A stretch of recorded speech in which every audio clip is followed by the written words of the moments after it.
Want to make a podcast? Spotify's got a platform that lets you make one super easily, then distribute it everywhere and even earn money, all in one place for free. It's called Spotify for Podcasters, and here's how it works.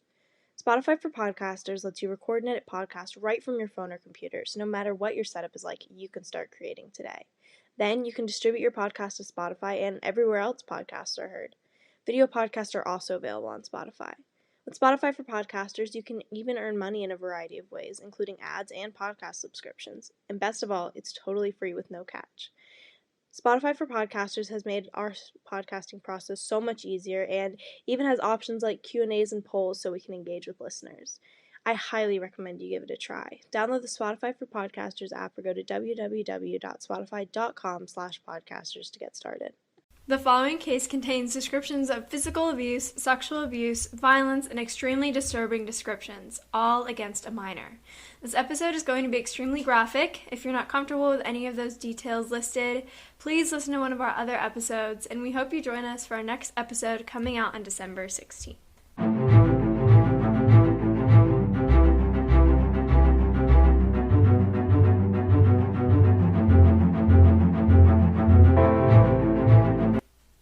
Listeners, welcome to episode 43 of TGIC Podcast. I'm Jillian. And I'm Izzy. I hope all of our American listeners enjoyed their Thanksgiving. Anyway, just a little warning, we will only have 2 new regular episodes this month because we are taking a holiday break for the second half of the month because we're tired. We're very tired. Not of the podcast, just in life general. In general. It's been exhausting. Junior year is a struggle. It's hell. It's terrible. I should not have listened to the people that told me to do the IB diploma program. Nope. It better get me into college, that's all I'm gonna say. The fact that there are so many people that ended up, not getting the IB diploma a few years in a row. Yeah, they can just decide after all the hard work that you don't get it. No. Anyway, no. Junior year's kicking our ass, so we're taking a holiday break. Yeah, but we still love you guys. Yeah. So we're going to have another full-length episode this month, and then we will, of course, have our bonus content coming out. So if you're going to really miss us that much, you can subscribe to our Patreon for bonus episodes. You get all of the ones that, we'd already made. Plus and there's some funny ones on there, yeah, I will say. Because sometimes we're funny. You know, after this episode, which is going to be just wow, you should go listen to some of our other ones. We have some really good ones on there. Yeah. Lighten the mood a bit. Little bit. Just a bit. So let's get started with the episode. Today we'll actually be covering a murder case that was recommended by a listener. This case was requested by a listener named Olivia, so thank you for your recommendation, Olivia. Thank you! This is a disturbing case. It is very disturbing. So I guess thank you for finding an interesting case for us. Yeah, let's just say I was doing research for this during school, and I think people thought I was insane. More so than normal. More so than normal, yeah. Because every time I do research in class, I get scared that someone's reading over my shoulder. But we will be covering the murder of Sylvia Likens today. This is really, really dark. I don't know if you guys noticed, we had to change our freaking trigger warning, which has never happened before. Never, and we've covered some dark shit. Some stuff, yeah. That one with that murderer guy, the serial killer, now we're never doing a serial killer again. Dude, that took so long to research for that case. I know. So we've never had to change our trigger warning, so if that's any sign to you guys, this is just going to be a really dark case, and as interesting as it is, it's also really sad, really dark, really just disturbing in general. Yeah. We had to take pauses while doing research for this. It's just very, very dark. It's the first case I've ever researched that, really deeply disturbed me. So, if you really think this might bother you, we'll try to give warnings throughout if something's going to be really graphic right beforehand. But, if you think that, things are going to trigger you easily, I recommend just not listening to this one and tuning in a couple weeks for our next new episode. Mm-hmm. But yeah, with all that deep, dark stuff, let's get started with some background. Yay! Yay! We're scared to do this. No, we're literally terrified. I don't know if you've never listened to any of our other episodes, and this is an interesting one to start with, but usually we're pretty good at, taking some of the... We really try hard to not make cases super, super dark when it's appropriate to. You know what I mean? Yeah, we take the, like, not too serious parts and try to make light of things. Just because as sad as it is, it's important when people are trying to learn about these cases that it's not so dark and disturbing. We can't do that today. At all. So we're going to do our best to add, like, maybe one or two things in the beginning where it's kind of appropriate still. But if you, appreciate our terrible humor, this episode's not for you. No, it's really not. So, But yeah, let's just get started with some background. Sylvia Marie Likens was born on January 3rd, 1948 in Lebanon, Indiana, which is about half an hour outside of Indianapolis.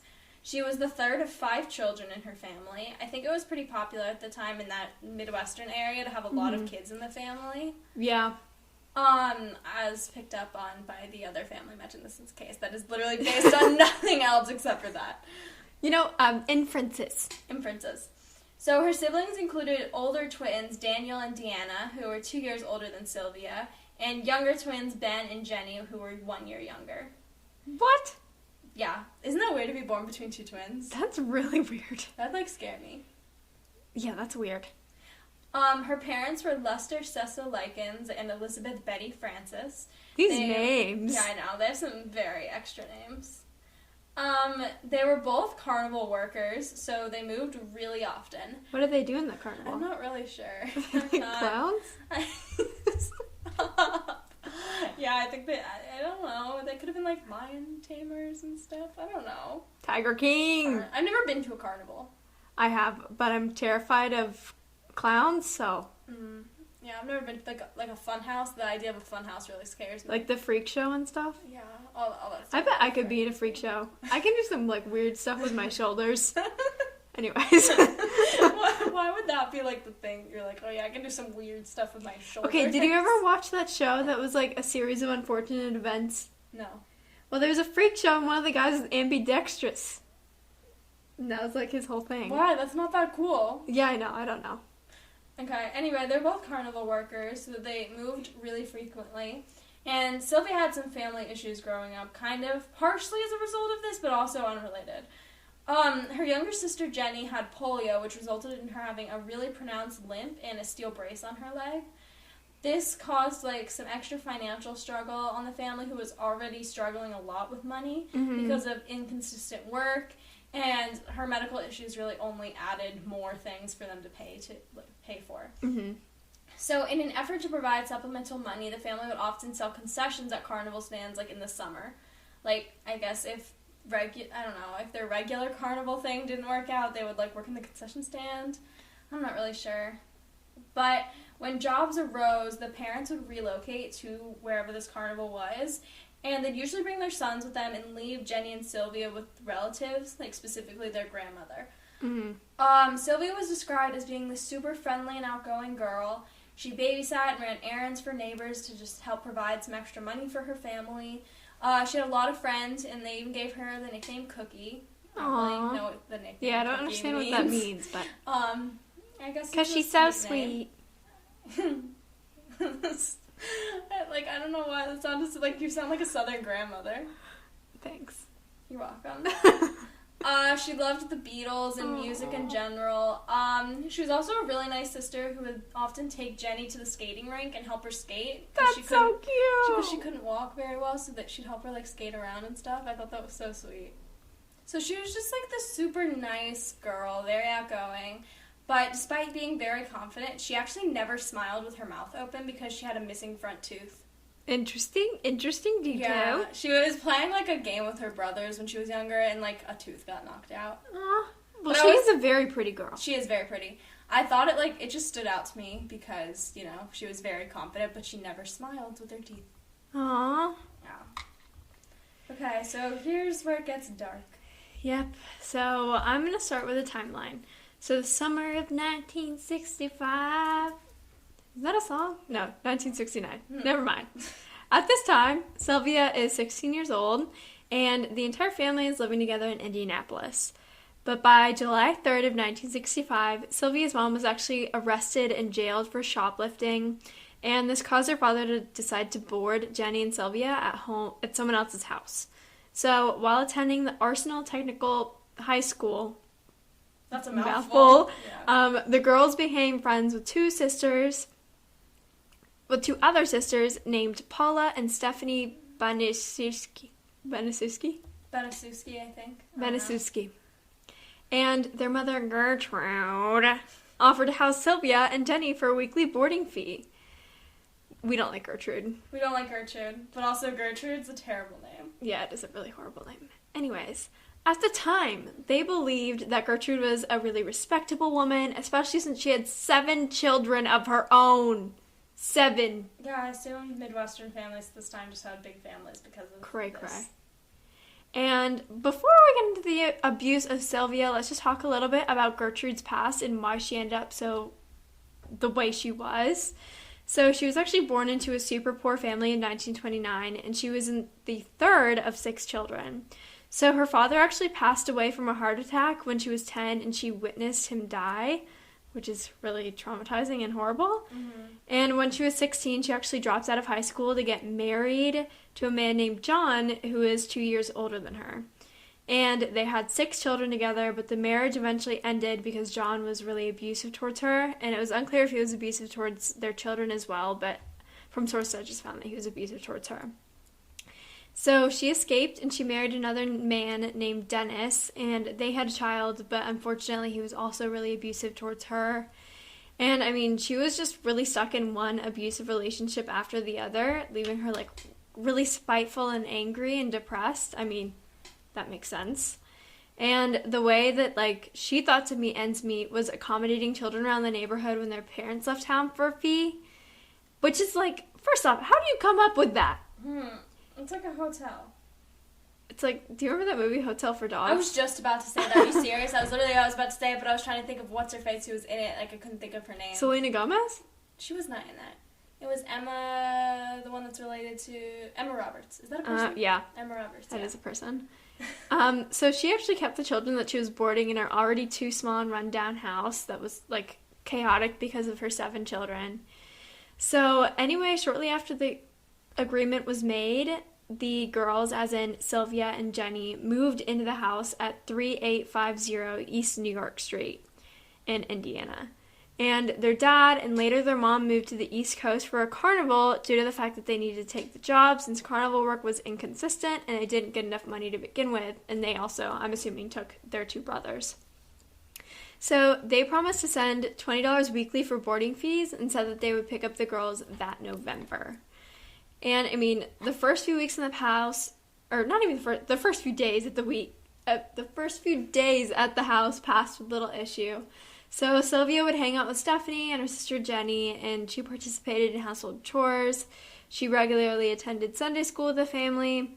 But the main issue that they began to face was the fact that they weren't really being fed enough to sustain them. This was kind of the first sign of abuse that started to come through. So a typical day of food for them would consist of 2 pieces of toast in the morning, no lunch, and a small bowl of soup for dinner. Which is nothing. Which is absolutely nothing. That's not even a meal as a whole. Mm-hmm. Okay, so this is where we really get detailed into the abuse and really how bad it got, so just a warning. So after about the first week, the bad side of Gertrude really began to show. So she had a really bad temper, which slowly became more and more apparent.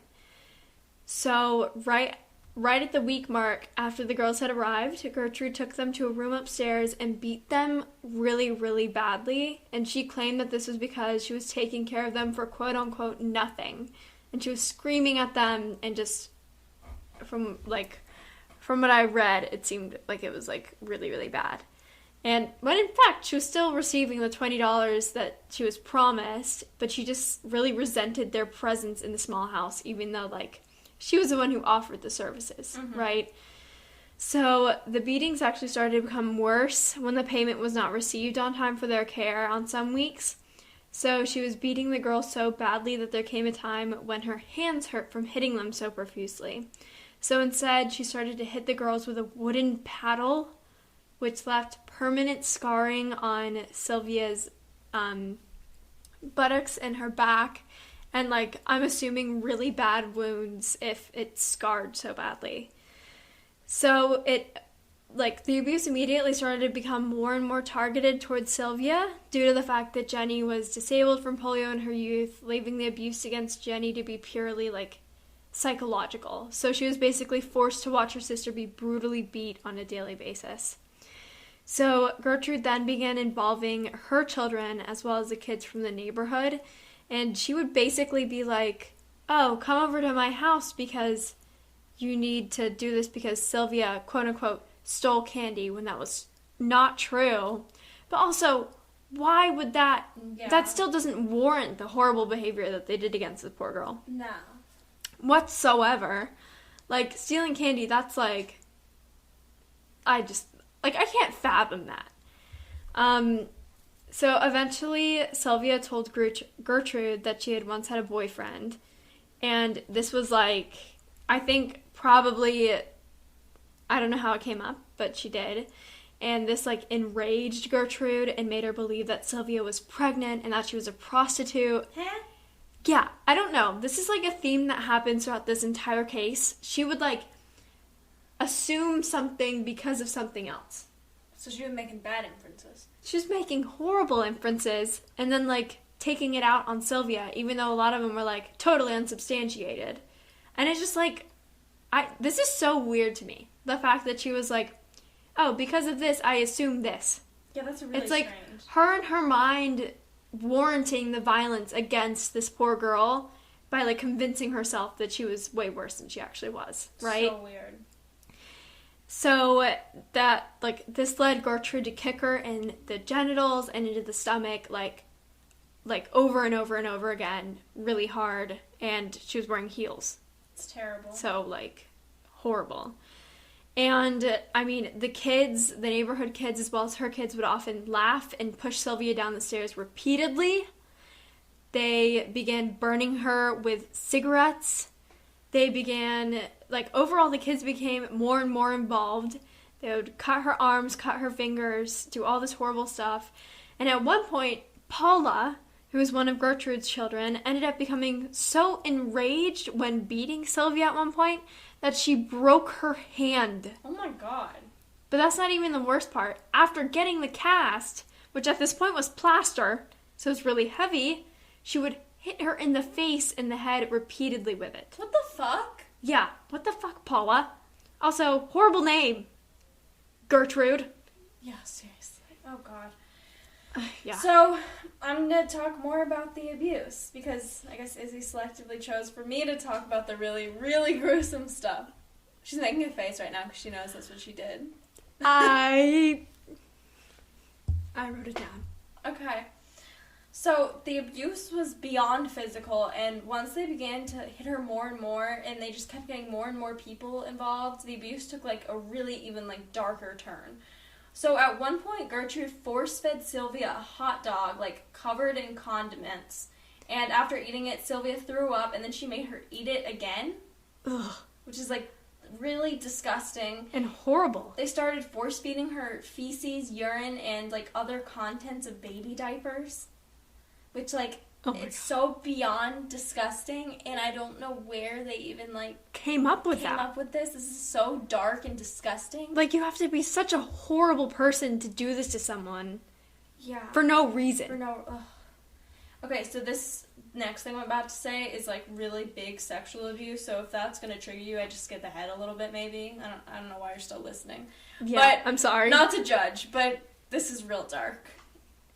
So one of the most cruel things they actually did to her ever, which is, like, you know, saying something, they've done a lot of bad stuff. Mm-hmm. They told her to strip down naked and insert a glass Coca-Cola bottle into her vagina in the living room in front of everyone.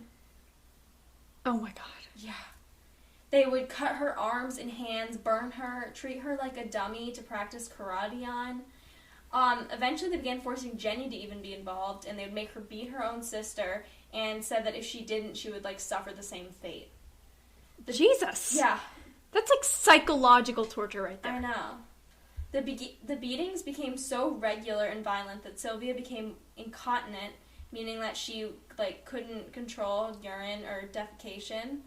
And because the other kids would not allow her to use the restroom, she lived in, like, a constant fear, and she, like, would have accidents because of all this stress, and also she wasn't allowed to use the bathroom.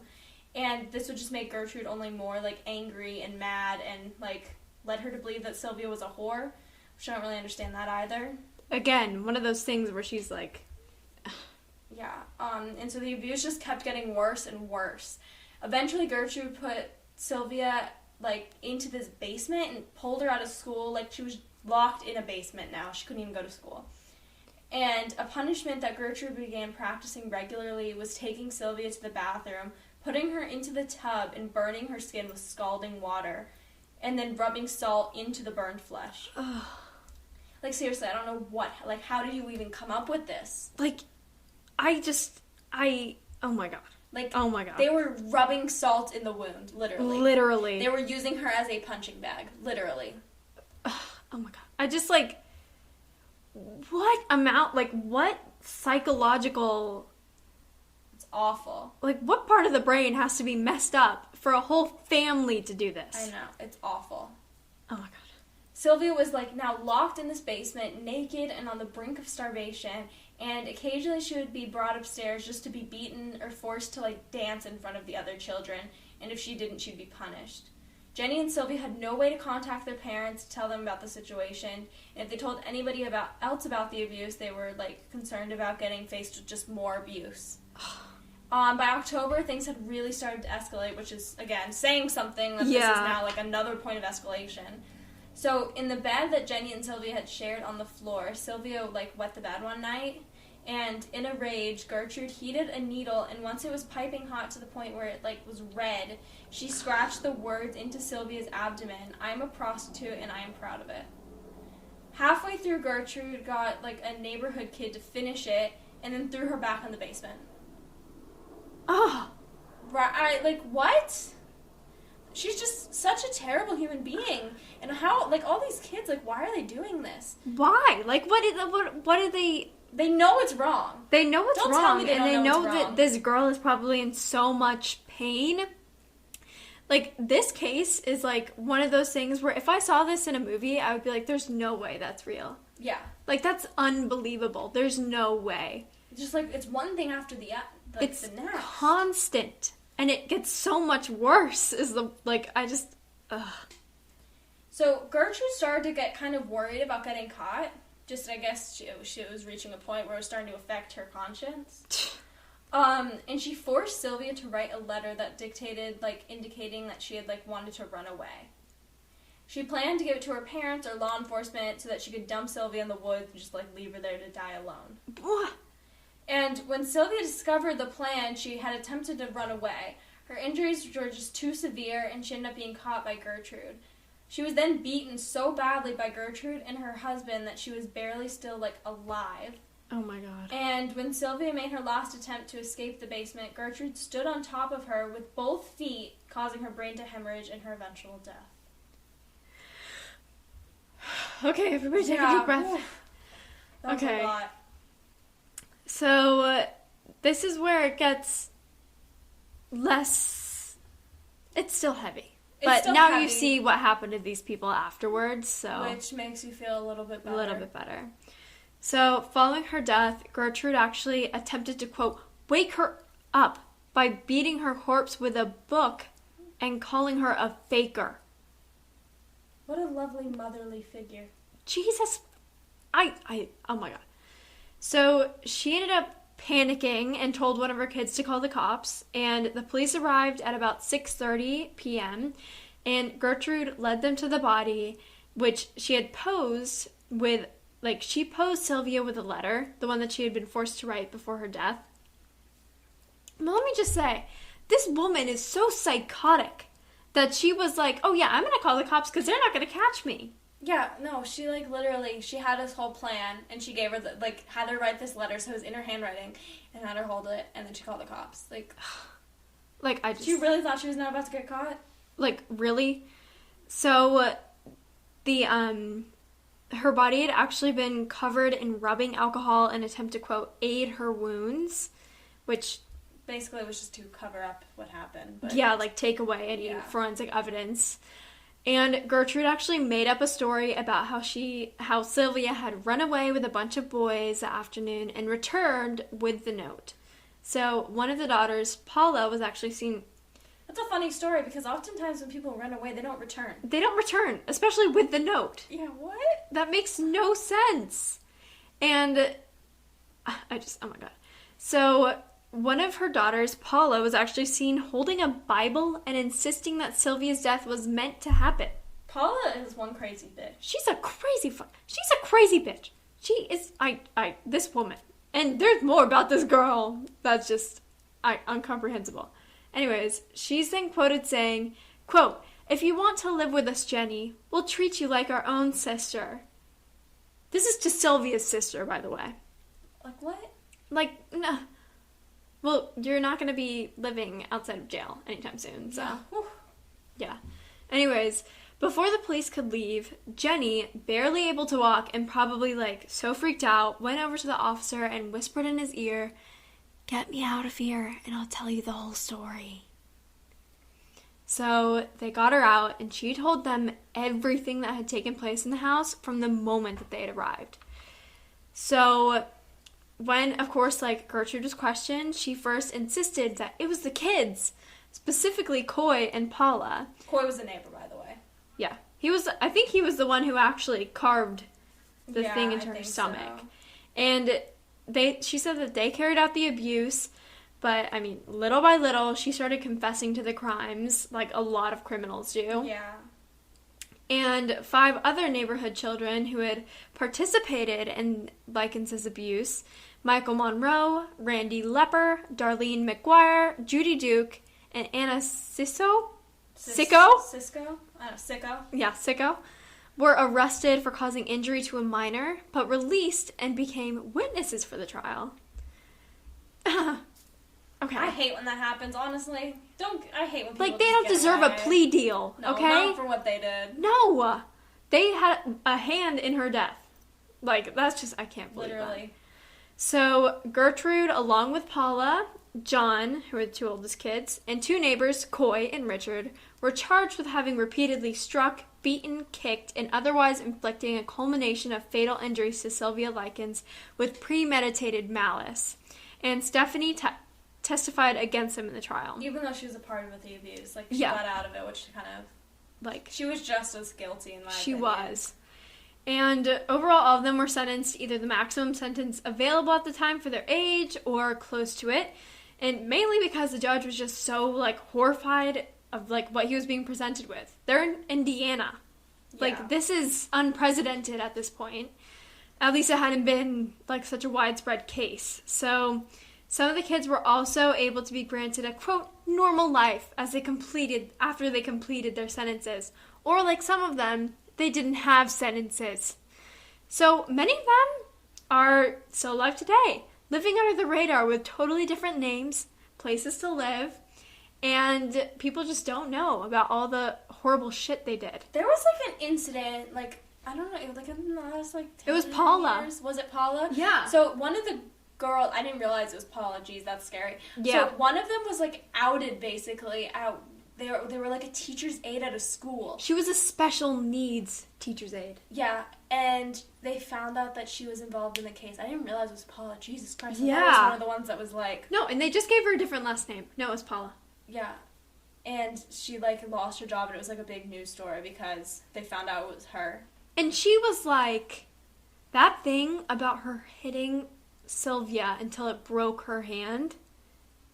What is the thing with the Bible? Jenny, come live with us. The fuck? No. Paula, fuck you. That's why, witness protection scares me. Witness protection? How do I not know that I'm, living among, a serial killer. Or someone who, aided a serial killer. Or, they do witness protection for, kids who did really bad crimes? Yeah. Or, if their parents did really bad crimes? Uh-huh. That's Creepy. so scary. Kids that helped their parents in crimes. Obviously, if they were, really little, it's probably, fine. But still, that's scary, their, connection to a case. It's so, how do I not know I'm living among someone that's, literally, a full... in witness protection. Yeah. Princess Protection Program who? Stop. Oh, that was a good movie. That was a good movie. No, witness protection scares the shit out of me. And just the fact that, like, most of these people are, like, out and about. Yeah. Probably have some grandchildren somewhere. Yeah, no. I mean, they're kind of old at this point, I think, but still, they're just out and about. Gertrude has to be dead, though. She would be too old now. No, she's too old and too... She's, like, she was, like, already looked half dead when she was alive, so... But those kids, they're all out there somewhere. And they are. probably all have children and grandchildren. Dude, can you imagine being born to one of them? Like, that's not your fault. Like, what if you found out that was, like, your grandparent? That's so scary. That was, like, their deathbed confession. That's so scary. That's so scary. I'm sorry if I just created another fear for some of y'all. Oh, God, that's so scary. Yeah. Yeah. Uncomfortable laughing. Yeah, wow. This has been a case. There was, like, a really long and dark and intense court case. We're not going to go into all the details of that because that would take forever. Mm-hmm. But it's important to know everyone got the charges that were deemed appropriate at the time. I don't know. Yeah. Unfortunately, you can't. Life in prison doesn't actually mean life in prison. It just means, like, 35 years or something. I would not have witness protected these people. No. I don't know why they got that. That's not fair to anyone. But... yeah, this was the murder of Sylvia Likens. Tune in on the 16th for another case that will not be this dark, we promise. Yep, we will try and find something that's more Patricia Maheen-esque. Yeah. Follow us on Instagram at tgic.podcast, and we will talk to you in 2 weeks. Bye!